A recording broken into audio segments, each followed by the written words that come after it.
Louis Esther, bonjour. Bonsoir. Alors la commission que vous présidez au sein du Césaire vient de rendre un avis au Conseil régional d'Alsace et ça concerne le sport dans notre région qui finalement représente beaucoup plus que nos concitoyens le pensent. 53% le pratiquent, 451 000 licenciés, tout le monde ne le sait pas. Eh bien, les chiffres que vous donnez sont très exacts, mais il faut bien le dire, le titre peut-être sport en Alsace n'est pas tout à fait le vrai titre, puisque nous avons voulu étendre le sujet et non pas limiter uniquement à l'aspect du sport. Alors justement, on peut sortir 4 grands thèmes. Le sport pour la promotion de la région, pour la santé, pour la citoyenneté et pour l'économie régionale. Quel est le plus important pour vous ? Écoutez, il est très difficile de dire quel est le plus important car la commission était très partagée et nous avons changé de temps en temps l'ordre de présentation.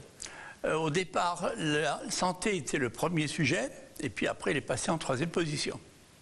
Alors, on oppose souvent aussi le sport de haut niveau à la pratique d'un sport loisir. Là, on l'a dit, plus d'un Alsacien sur deux fait du sport loisir et les 2 tiers d'entre eux ne sont pas dans une structure officielle, un club, et ne sont pas licenciés. C'est exact également, et nous avons constaté cela, nous avons marqué ça dans le rapport, nous avons souligné ceci à l'intention de la région. Alors, est-ce que c'est conciliable d'aider à la fois le sport de haut niveau et le sport de masse ? Eh bien écoutez, c'est du sport de masse que parfois sort le haut niveau. Donc il est très difficile de donner uniquement un avantage à l'un par rapport à l'autre, car l'un ne marcherait pas sans l'autre. Alors, les détracteurs d'une politique sportive aidée par les collectivités opposent souvent les organisations professionnelles, qui peuvent être des entreprises privées d'ailleurs, et qui demandent encore l'aide des collectivités. Et on leur dit, vous feriez mieux de mettre cet argent-là dans le sport de masse. Qu'est-ce que vous leur répondez ? Mais écoutez, nous avons étudié le problème et nous avons vu qu'effectivement ce sont 2 chapitres complètement différents. L'un c'est le sport amateur soutenu par les associations, l'autre c'est celui qui est du domaine mercantile. Alors le domaine mercantile, il est rare quand même que les deniers publics soutiennent l'activité mercantile.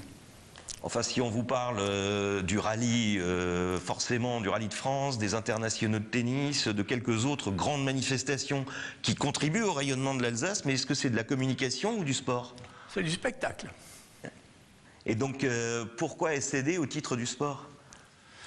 Mais écoutez, la région a besoin, je l'ai dit, qu'il faut aussi se faire connaître à l'extérieur. Et c'est par de grandes manifestations que la région se fait connaître à l'extérieur. Donc on ne peut pas purement et simplement s'abstenir d'en parler et de la soutenir parfois.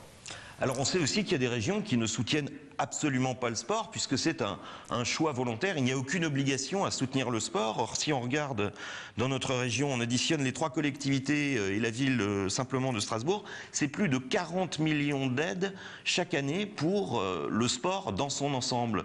L'Alsace est une région plus sportive que les autres ? L'Alsace est une région très sportive, nous soulignons ceci dans la vie. Et il faut bien dire aussi, nous sommes très heureux que la réforme qui va entrer en vigueur a conservé aux différentes collectivités que vous avez citées tout à l'heure, a conservé la possibilité d'intervenir en matière sportive.